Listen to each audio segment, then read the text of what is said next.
ഡക്കിൽ കളി തുടങ്ങിയെങ്കിലും ഇന്ത്യൻ ക്രിക്കറ്റിന്റെ അവിഭാജ്യ ഘടകമായ 5 പേർ ആദ്യ കളിയിൽ സംപൂജ്യനായി മടങ്ങിയാൽ രാശി ചേരില്ല എന്നൊക്കെ പറയുന്നത് അബദ്ധമാണെന്ന് കർമ്മം കൊണ്ട് തെളിയിച്ച കുറച്ച് ക്രിക്കറ്റേഴ്സ് ഇന്ത്യൻ ടീമിലുണ്ട്.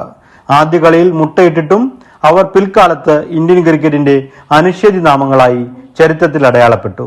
അങ്ങനെ താറാമുട്ടയിൽ താമര വിരിച്ച് ഇന്ത്യൻ ക്രിക്കറ്റിൽ ഇരിപ്പിടമുണ്ടാക്കിയ 5 ഇന്ത്യൻ കളിക്കാരെ പരിചയപ്പെട്ടാലോ. VVS ലക്ഷ്മൺ. കട്ടക്കിലെ ബരാബതി സ്റ്റേഡിയത്തിൽ താരതമ്യേന ദുർബലരായ സിംബാബ്വേയോട് അരങ്ങേറുമ്പോൾ മികച്ച പ്രകടനം മനതാരിൽ കനവുകൊണ്ടാണ് ലക്ഷ്മൺ ബാറ്റ് ചെയ്യാൻ ഇറങ്ങിയതെങ്കിലും പോമി മാംഗോയുടെ കുഴപ്പിക്കുന്ന പന്തിൽ വിക്കറ്റിന് മുന്നിൽ കുടുങ്ങി സംപൂജ്യനാകാനായിരുന്നു ലക്ഷ്മണിന്റെ വിധി. സുരേഷ് റൈന. ദാംബുള്ളയിലെ റാണാഗിരി ക്രിക്കറ്റ് സ്റ്റേഡിയത്തിലേക്ക് ബാറ്റ് ചെയ്യാൻ ഇറങ്ങുമ്പോൾ സുരേഷ് റൈന എന്ന 19കാരന്റെ ഉള്ളിൽ ആദ്യ മത്സരത്തിൽ രാജ്യത്തിനായി തിളങ്ങണമെന്നൊരു മോഹം മാത്രമായിരുന്നു.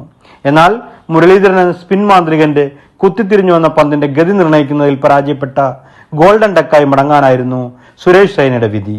ശിഖർ ധവാൻ. 2010 ഒക്ടോബറിൽ ഓസ്ട്രേലിയക്കെതിരെ സ്വപ്നതുല്യ തുടക്കം പ്രതീക്ഷിച്ചെത്തിയ ഗബ്ബാർജിക്കും തുടക്കം 2 ബോളിൽ സംപൂജ്യനായി ക്ലീൻ ബോൾഡിൽ മടങ്ങാനായിരുന്നു വിധി. മഹേന്ദ്ര സിംഗ് ധോണി. താഴത്തെ പടിയിൽ നിന്നും എത്താവുന്നത്ര മുകളിലേക്ക് നടന്നു കയറിയ ക്യാപ്റ്റൻ കൂളിനുമുണ്ടായിരുന്നു താറാമുട്ട വിഴുങ്ങി തുടങ്ങിയ പഴയ ചരിത്രം.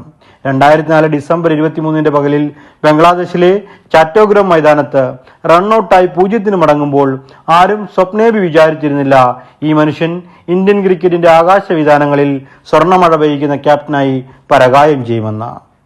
സച്ചിൻ തെണ്ടുൽക്കർ. ഗുജ്റൻവാലയിലെ പുൽമൈതാനങ്ങൾ ത്രസിച്ച കഥ നടക്കുന്നതിന് തൊട്ടു മുൻപ് 16കാരൻ ബാലൻ വഖാർ യൂനസിന്റെ തീവാർന്ന പന്തിന് മുന്നിൽ ഒന്ന് പകച്ചു എന്നതാണ് സത്യമായ നേര്. അല്ലെങ്കിൽ 2 ബോളിൽ സംപൂജ്യനായി മടങ്ങുമ്പോൾ അതൊരു നീണ്ട ക്രിക്കറ്റ് ജീവിതത്തിൽ തുടക്കമാവുമെന്നും പിൽക്കാലത്ത് ക്രിക്കറ്റിന്റെ ആരാധനാമൂർത്തിയായി താൻ പരിണമിക്കപ്പെടുമെന്നും സച്ചിൻ വന്യ സ്വപ്നത്തിൽ പോലും കരുതിയിട്ടുണ്ടാവില്ല. ഈ ഡക്കുകളൊക്കെ കാലം കൊടുങ്കാറ്റിന് മുന്നേയുള്ള ശാന്തതയായി അളന്നു തൂക്കി എന്നിടത്താണ് 0 നിന്നവർ സംപൂജ്യതയിലേക്ക് നടന്നു കയറി എന്ന് ചരിത്രം തങ്കലിപികളിൽ രേഖപ്പെടുത്തിയിരിക്കുന്നത്.